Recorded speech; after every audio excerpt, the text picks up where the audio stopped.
Meus queridos irmãos, nós temos diante de nós uma carta escrita pelo apóstolo Paulo. O apóstolo Paulo foi um servo do Senhor. É assim que ele se autodenomina no início da carta. Olhe para o verso de número 1, no capítulo de número 1. Paulo diz: Paulo, servo de Deus e apóstolo de Jesus Cristo, para promover a fé que é dos eleitos de Deus e o pleno conhecimento da verdade, segundo a piedade. Percebam que Paulo, mesmo sendo um homem enviado por Deus, esta é a ideia e o significado da palavra apóstolo, um enviado do Senhor, ele começa a sua autodescrição dizendo: eu sou um servo de Deus. Assim como cada um de nós é um servo de Deus. Mas há um ensino inicial aqui, que os líderes estabelecidos por Deus no meio da sua igreja são servos. Não são donos da igreja, porque o dono da igreja é Jesus. Nós somos servos, servos do Senhor. E o ministério do apóstolo Paulo é bem claramente descrito no primeiro versículo. Ele é um servo enviado por Jesus Cristo para promover a fé que é dos eleitos de Deus. Eis aqui uma menção a uma doutrina muitas vezes mal entendida, mas clara na Escritura Sagrada desde Gênesis até o Apocalipse. Deus, em sua soberana vontade, escolheu os seus desde antes da fundação do mundo. Nós não sabemos quem são. Por isso a igreja deve ser uma igreja missionária, pregando o evangelho ao longo de toda a sua vida, para que a fé seja promovida entre os eleitos de Deus. Aqueles que pertencem a Deus ouvirão a mensagem do evangelho pela pregação da palavra de Deus e eles verão a fé. A fé vem pelo ouvir e o ouvir a palavra de Deus. É assim que Paulo, o apóstolo, começa a sua carta. Ele dá continuidade dizendo no verso 2: escrevo na esperança da vida eterna, que o Deus que não pode mentir prometeu nos tempos eternos e no momento oportuno manifestou a sua palavra mediante a pregação que me foi confiada por ordem de Deus, nosso Salvador. A Tito, verdadeiramente filho, segundo a fé comum, que a graça e a paz da parte de Deus, Pai, e de Cristo Jesus, nosso Salvador, estejam com você.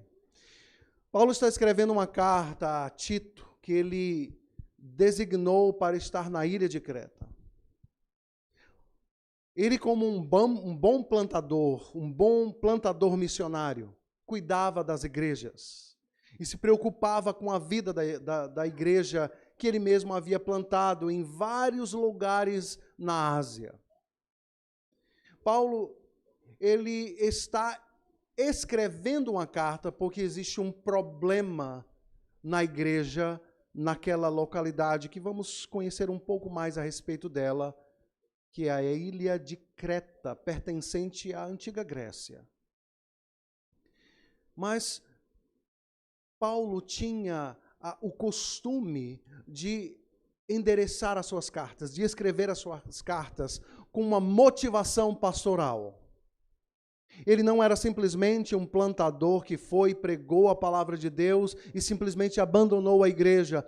Ele era ou tinha um coração pastoral. Ele queria ver a igreja crescendo, desenvolvendo, ganhando pessoas para Cristo. Mas existia um problema grave no meio da igreja na ilha de Creta.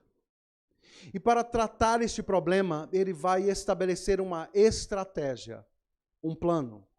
E o plano começa a ser desenrolado nos próximos versículos. Os versículos de número 5 até o versículo de número 9. Paulo vai dar instruções claras a Tito, o seu discípulo, para o que ele deve fazer inicialmente para tratar este problema grave que havia se instalado no meio da igreja em Creta. E a primeira parte deste plano estabelecido pelo apóstolo Paulo, entregue a Tito, é: eleja homens no meio da igreja. Homens cheios do Espírito Santo, piedosos, tementes a Deus, para que juntamente com você, Tito, a igreja seja instruída na sã doutrina, na palavra de Deus, fielmente. A instrução da palavra de Deus, a fiel exposição da palavra de Deus, vai corrigir o erro grave que se instalou na vida e no costume dos crentes ali naquela ilha. Ele vai nos dar, então, nesses versículos, algumas qualidades que estes homens devem buscar em suas vidas. Eles devem ser homens honráveis, modelos, exemplos.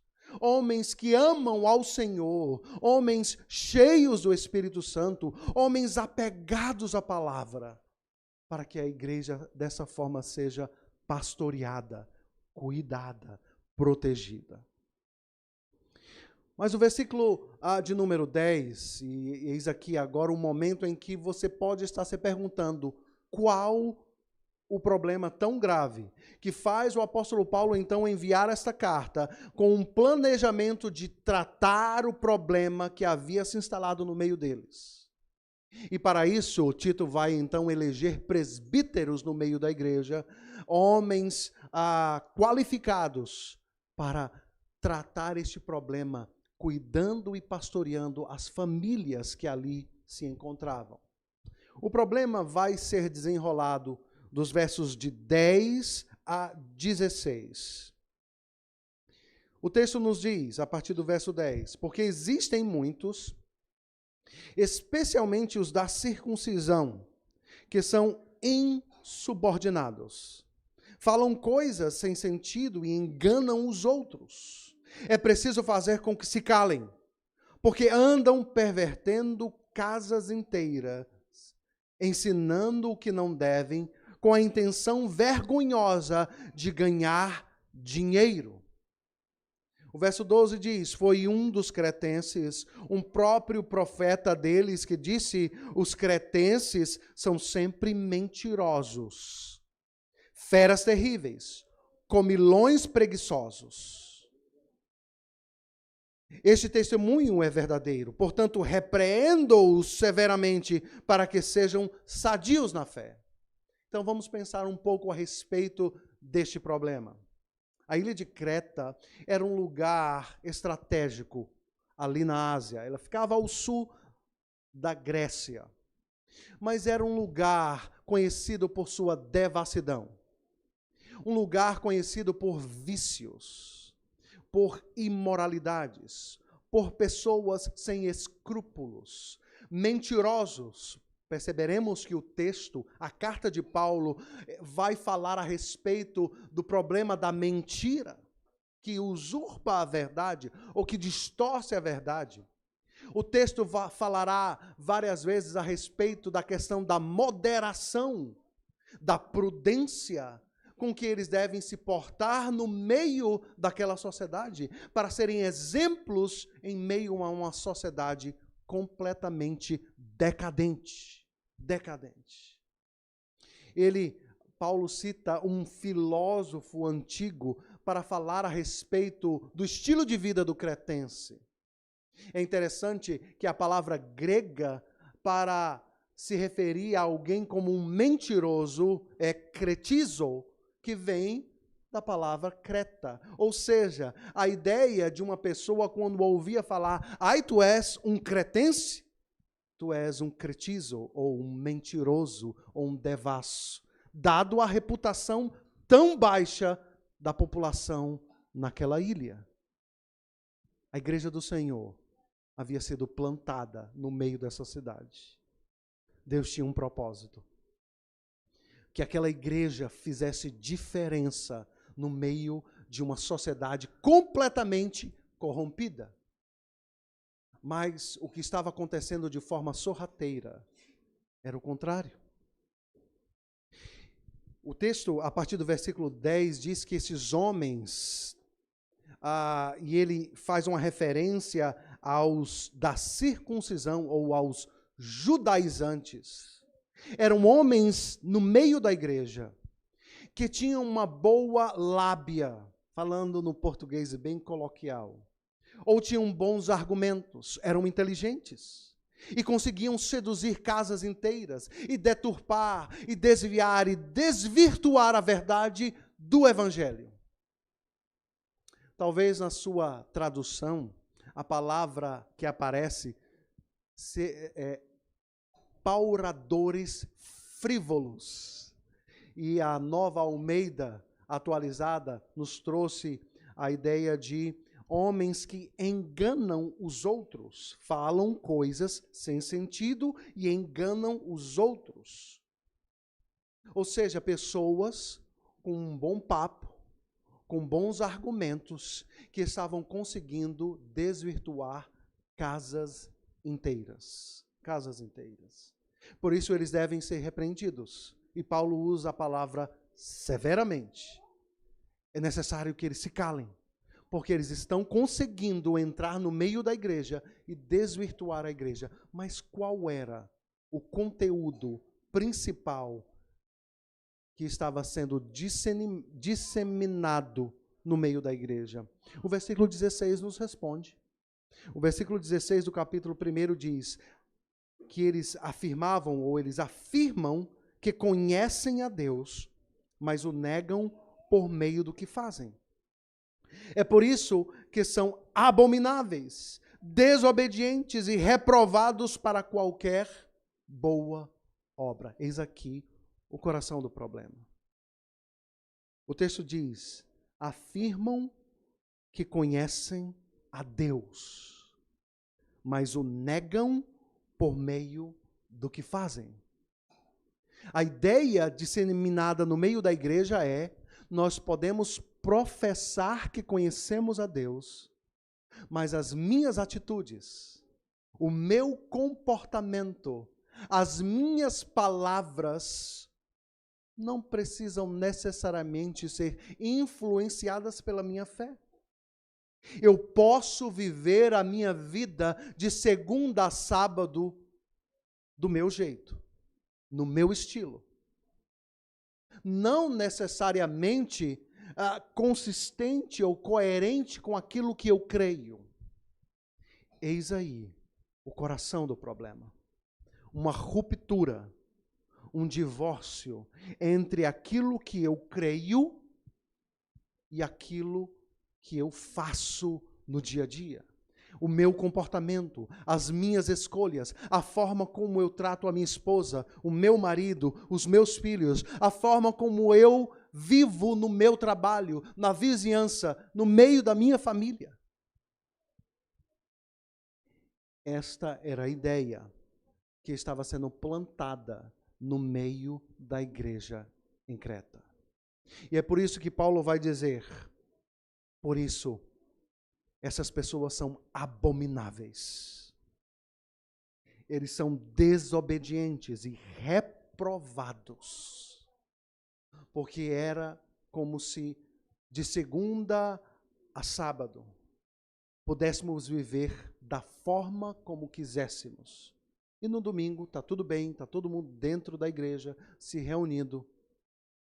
Essa ruptura completa entre o que eu creio, o que eu faço. E este é o ponto da nossa exposição nessa manhã. Biblicamente, não deve existir um divórcio, uma separação entre as coisas que cantamos, entre as coisas que proferimos, confessamos crer, e a minha vida na prática. Um antigo pregador, um famoso pregador, melhor dizendo, a respeito disso, deste problema, deste grave problema instalado na igreja em Creta, diz, referindo-se ao mundo dos evangélicos em nossa nação: Ele disse que o evangelho no nosso país, o Brasil, tem quilômetros de extensão, referindo-se a milhões e milhões de evangélicos. Calcula-se que perto dos 30 milhões já são evangélicos no país inteiro. Mas, ao mesmo tempo, este pregador disse, mas, apesar de termos quilômetros de extensão, sermos uma grande igreja, nós temos milímetros de profundidade. Porque se 30 milhões de pessoas vivessem consistentemente na vida prática do dia a dia aquilo que eles professam crer, o nosso país já teria sido sacudido, impactado de uma forma profunda pelo Evangelho. E o que nós vimos? É isso. Se formos honestos, não é isto que nós temos visto na vida da nossa nação. Quando olhamos para o passado e estudamos e lemos a respeito dos grandes avivamentos do século XVIII, na Inglaterra, do século XIX, nos Estados Unidos, a fiel pregação do Evangelho, que varreu aqueles países, que impactou aqueles países, transformou a forma de viver das pessoas, em todos os aspectos, no trabalho, na família, na vizinhança, de uma forma que as pessoas sabiam que aquele povo era diferente. Alguns deles foram denominados puritanos, de uma forma pejorativa, negativa, porque aquelas pessoas buscavam uma vida que honrava a Deus em tudo o que fazia. Alguns desses, registrados em alguns livros, um deles, Santos no Mundo, escrito por Leland Ricken, escreveu: um sapateiro que preparava o seu sapato para o seu cliente e registrava dizendo: quando eu preparo a reforma de um sapato, eu faço com a melhor das minhas habilidades, porque eu quero entregar primeiro esse sapato para Cristo e depois para o meu cliente. Percebem? Não há separação entre o meu comportamento, as minhas escolhas, as minhas palavras e aquilo que eu creio. Tudo deve ser feito para a glória de Deus. Este é o ponto. Este problema deve ser corrigido. O capítulo 2, então, no verso 1, vai nos dar, então, o plano na prática. Na prática. Vamos colocar, então, Tito, este plano na prática? Vamos. O verso 1 diz: mas você, Tito, ensine o que está de acordo com a sã doutrina. O ponto para tratar isto no meio da igreja é: ensina a palavra, prega a palavra, aconselhe com a palavra. É apegar-se à Escritura Sagrada. É deixar a Escritura Sagrada moldar a nossa vida por completo. Em tudo que somos, em tudo que fazemos. É se autoexaminar, autoconfrontar-se diariamente. O que diz a Escritura, o que faria Jesus em meu lugar, como Ele trataria a minha esposa, como Ele trataria o meu marido, os meus filhos, os meus vizinhos, os meus colegas de trabalho. Como um cristão que honra a Cristo deve viver e agir. Pregue a palavra. Tito, juntamente com os homens eleitos presbíteros naquela igreja, vão ensinar e pastorear e instruir com a sã doutrina, ou com o ensinamento correto da palavra de Deus, dizendo: não há divisão entre o que vocês creem e a forma como vocês devem viver. E aí, Paulo vai se dirigir a todos os componentes de uma família. Ele inicialmente vai se dirigir aos homens, e ele diz: quanto aos homens, idosos, que sejam moderados, respeitáveis, sensatos, sadios na fé, no amor e na perseverança. Essa primeira palavra, percebam mais uma vez o papel dos homens na igreja. Paulo primeiro ordena que Tito eleja homens cheios do Espírito Santo, apegado à palavra de Deus, e depois ele diz: vocês homens, sejam moderados, sejam respeitáveis, sejam sadios na fé, no amor e na perseverança. Eis aqui o papel dos homens no meio da igreja: zelar pela doutrina, zelar pela palavra, cuidar das nossas famílias. Maridos, cuidem das suas famílias, cuidem das suas esposas, cuidem dos seus filhos, instrua-os na palavra.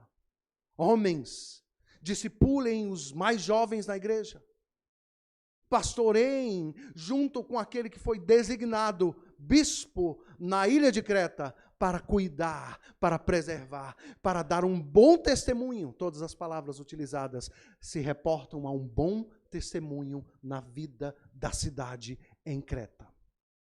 Depois de se dirigir aos homens, ele se dirige às mulheres idosas ou maduras, que tenham conduta reverente, que não sejam caluniadoras, nem escravizadas a muito vinho, que sejam mestras do bem, a fim de instruírem as jovens recém-casadas a fazer o quê? Amar o marido e os filhos, a serem sensatas, a serem puras, boas donas de casa, bondosas, sujeitas ao marido, para que a palavra de Deus não seja difamada. Percebam então aquilo que ele está dando como instrução e ordem para ser dado através de Tito às mulheres maduras, idosas da igreja. Aquelas mulheres cheias do Espírito Santo, discipulem as mulheres jovens. Sejam exemplos de mulheres submissas, que amam os seus maridos, os seus filhos, que dão testemunho. Instrua-as para que elas vivam da mesma forma como famílias, a busca de famílias que honram e glorifiquem a Deus. O papel de mulheres instruindo e discipulando outras mulheres. O papel dos homens instruindo, discipulando a igreja e outros homens. Fazendo aquilo que Paulo escreve a Timóteo, dizendo: olha, transmite aquilo que eu te dei a homens fiéis, para que eles façam o mesmo a outros homens. Mas Paulo não para por aí. Agora ele se dirige aos jovens da igreja. O verso 6 diz: do mesmo modo quanto aos mais jovens, exorte-os para que em todas as coisas sejam moderados. Percebam, a instrução para moderação, na instrução aos homens, na instrução às mulheres e na instrução aos jovens. Porque a sociedade em que eles viviam era uma sociedade devassa, cheia de vícios, cheia de escândalos, cheia de imoralidade de todas as ordens. Sejam moderados, sejam exemplos no meio dessa sociedade. Ele se dirige a Tito dizendo: seja você mesmo um exemplo de boas obras. No ensino, mostre integridade, reverência, linguagem sadia e irrepreensível, para que o adversário seja envergonhado, não tendo nada de mal a dizer a nosso respeito. Ele está falando de quê? De testemunho. Para que as pessoas olhem e digam: este funcionário, este homem, essa pessoa é diferente. Ele não enrola, ele não é preguiçoso, ele não faz nota fria, ele faz tudo de acordo como deve ser feito. Existe algo de diferente nessa pessoa. É isso que Paulo está instruindo a Tito a instruir a igreja. E aí ele se dirige finalmente aos servos, que foi traduzido como servos, mas no original é escravos. Eles viviam em um momento onde haviam escravos. E olhe a palavra de Paulo a estes escravos.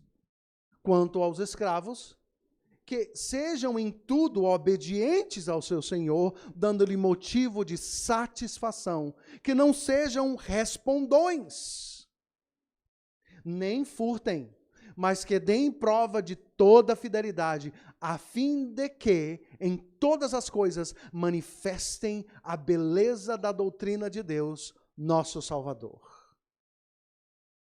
Ele está falando a escravos, dizendo: não sejam respondões. sejam fiéis aos seus senhores. Tentando aplicar, obviamente, de um contexto diferente para o nosso contexto.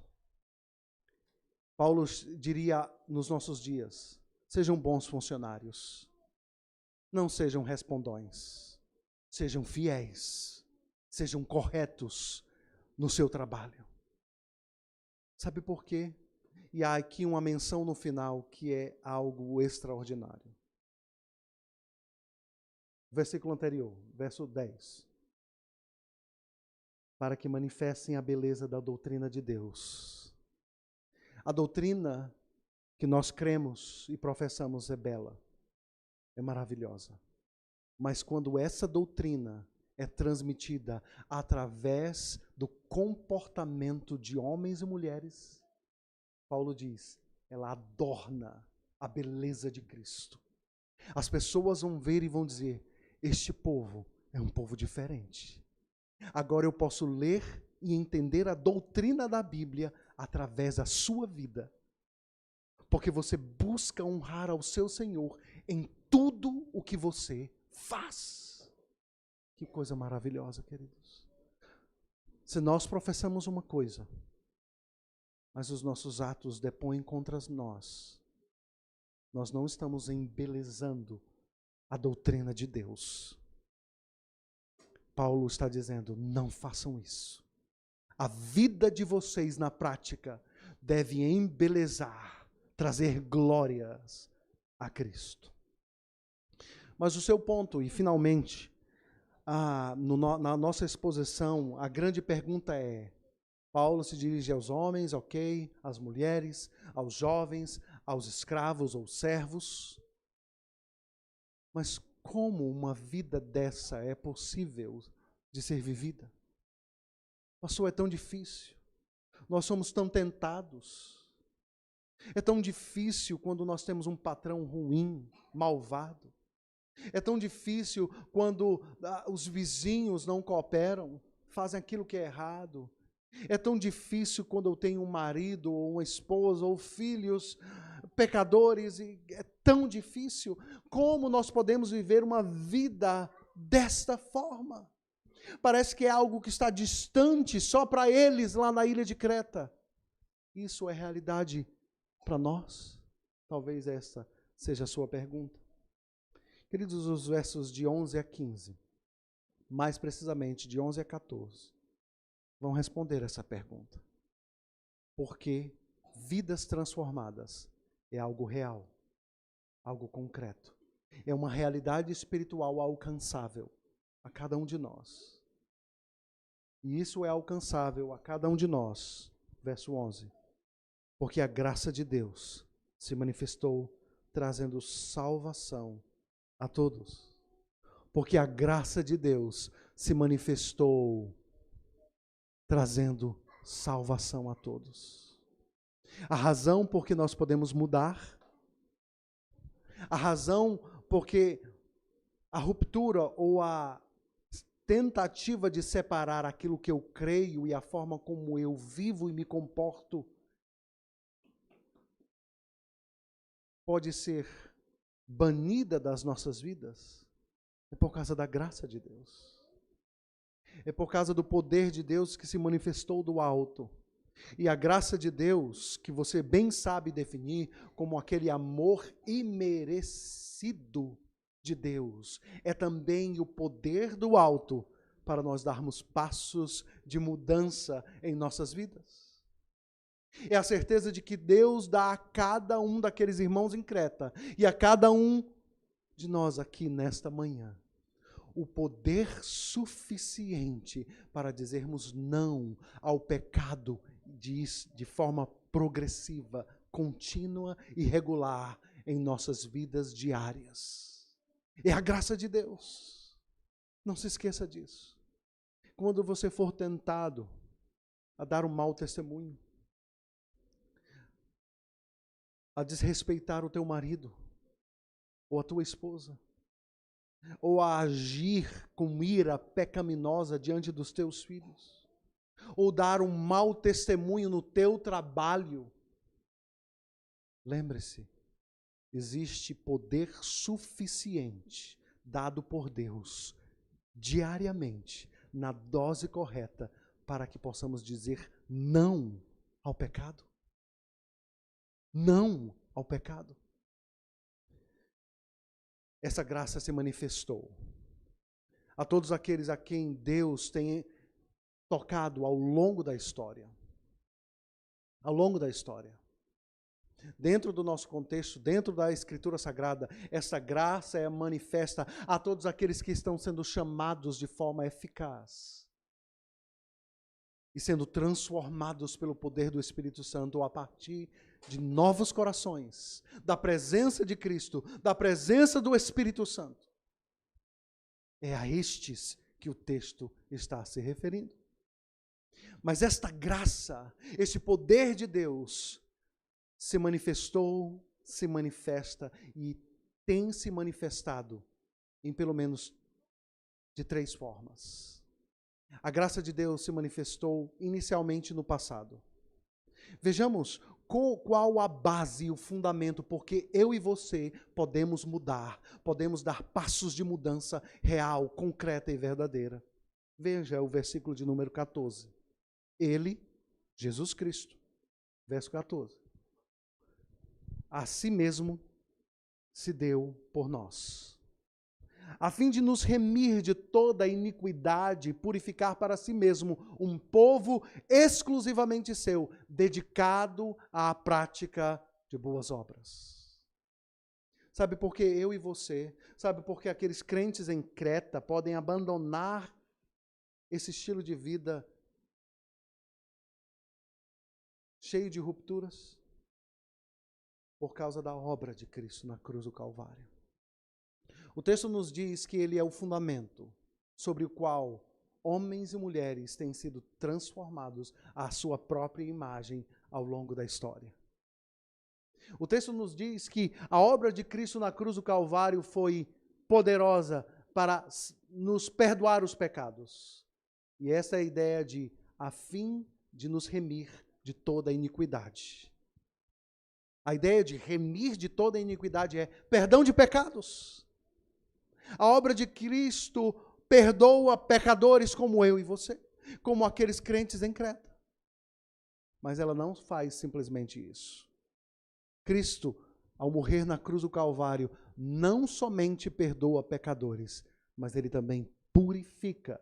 Porque o texto diz, e purificar para si mesmo um povo exclusivamente seu, dedicado à prática das boas obras. Meus irmãos, a obra de Cristo, ela é fundamental para nos perdoar e para nos santificar, para nos transformar em homens e mulheres mais parecidos com Jesus, dia após dia, até o último dia. Até o último dia. Até o último dia. A graça de Deus se manifestou no passado, na obra de Cristo. Mas ela não se manifesta somente no passado, ela se manifesta aqui e agora, lá em Creta, para auxiliar esses crentes. Veja o que o verso de número 12 nos informa. Ela, esta graça, nos educa para que, renegadas a impiedade e as paixões mundanas, vivamos neste mundo de forma sensata, justa e piedosa. Que coisa maravilhosa. O texto nos diz, ela nos educa. A palavra no original aqui é pedagogo.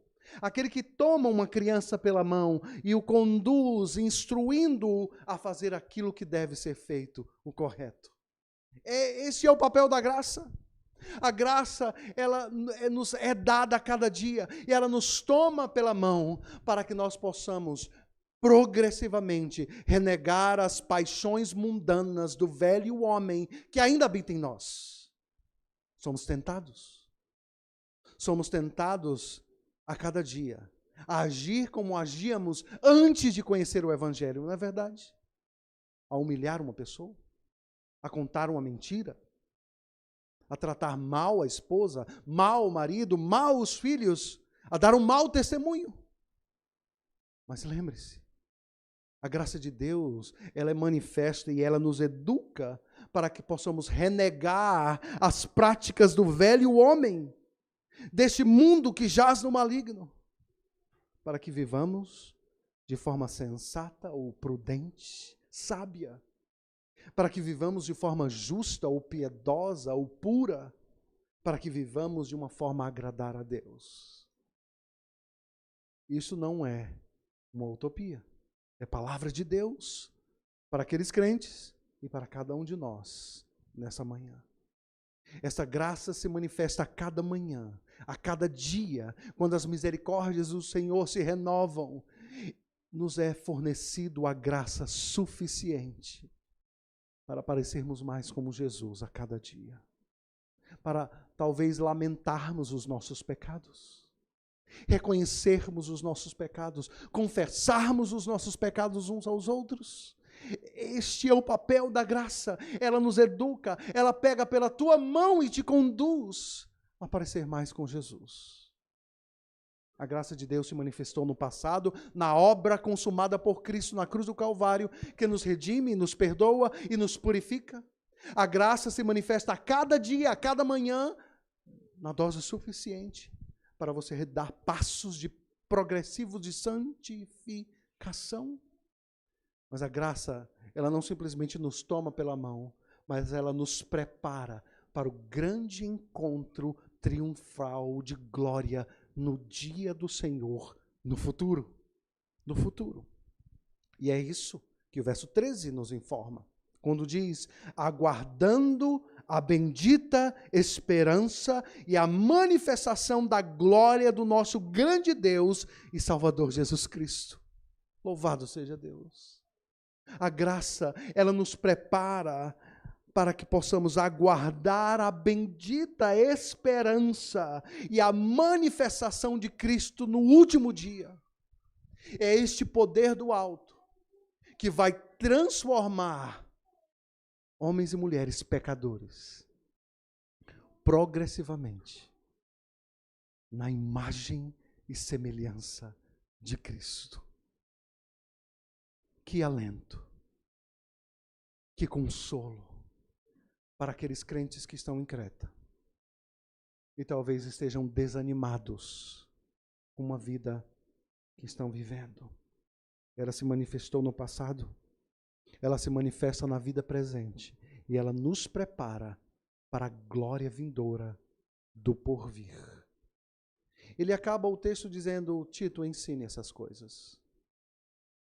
Também exorte e repreenda com toda a autoridade e que ninguém despreze você. Ninguém despreze você. Eis a palavra de Deus com toda a autoridade à igreja de Creta. Eis a palavra de Deus com toda a autoridade à igreja Betânia nessa manhã. Meus irmãos amados, eu não sei como está o teu coração. Eu não sei qual as tuas lutas. Talvez aquelas lutas mais íntimas, que somente você e Deus as conhece. Talvez aquelas lutas que você jamais compartilhou com uma pessoa pedindo oração. Talvez na sua concepção elas sejam feias demais para serem compartilhadas. Mas eu quero te dizer que existe graça suficiente. Talvez a sua sensação é que você esteja simplesmente numa ribanceira, num morro abaixo. Alguns dizem: olha, eu tenho a sensação de altos e baixos na minha vida cristã. Momentos muito bons, mas momentos muito, muito ruins. Alguns têm uma sensação de só baixas. Não é verdade? E isso enche o nosso coração de desânimo, de tristeza, de decepção conosco mesmo. Conosco. Mas eu quero te dizer que aquilo que Paulo entregou à igreja de Creta há quase 2000 anos atrás, é aquilo que ele entrega a cada um de nós hoje. Aquilo que Deus começou na tua vida, Ele vai completar até o dia do Senhor. Renove as suas forças nessa verdade, nessa promessa. Renove as suas forças ao olhar para a graça de Deus com outros olhos. como aquela graça permanente, diária, que se renova a cada manhã, te capacitando a ser alguém mais parecido com Jesus a cada dia. Se você falhar, lamente e chore pelos seus pecados. Peça ajuda a homens e mulheres maduros na fé, para que a caminhada não seja tão pesada. Quando queremos caminhar sozinhos, a coisa pesa em algum momento da vida cristã. A vida cristã não foi desenhada para vivermos isolados uns dos outros, mas para vivermos em comunhão, ajudando uns aos outros, orando uns pelos outros, sendo suporte uns aos outros, aconselhando uns aos outros. Há esperança para cada um de nós, para vivermos uma vida integral diante da face de Deus, para a glória de Cristo. Que o Senhor nos abençoe nessa manhã.